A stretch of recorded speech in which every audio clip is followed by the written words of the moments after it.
appreciate the word of God, apply the word of God. Two blessings that God has given to his church is the blessing of his word and of his spirit. So everything that you need for life and for godliness, everything that you need to please God and to live a good life is in the spirit of God and the word of God.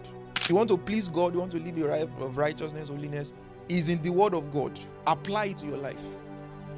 You want to live a life of prosperity, a life of abundance, a life of purpose, it is in the word of God. Apply it to your life. Just take the word of God and begin to apply it to your life in the place of prayer.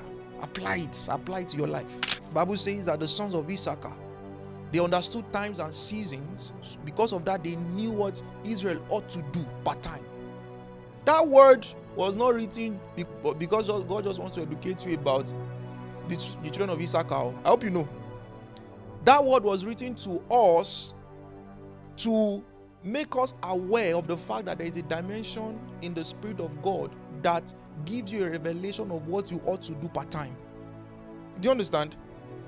That if that dimension is available to the sons of Issachar, it means that it's also available to every child of God.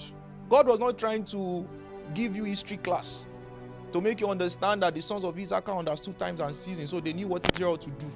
He wasn't just trying to it means that in God, there is a possibility of you entering into a dimension where you yourself have an understanding of times and seasons. That reality is not exclusive to the sons of Issachar. You see that, oh, so this is possible in God. Oh my God. So you apply it to your life. I have understanding of times and seasons, and I know what I ought to do per time. That's how you apply it to yourself, to your own situation. You say, oh, I have an understanding of times and seasons. I know what I ought to do per time. I am never stranded. I am never left in the dark. I never walk in confusion. Why? Because I have an understanding of times and seasons.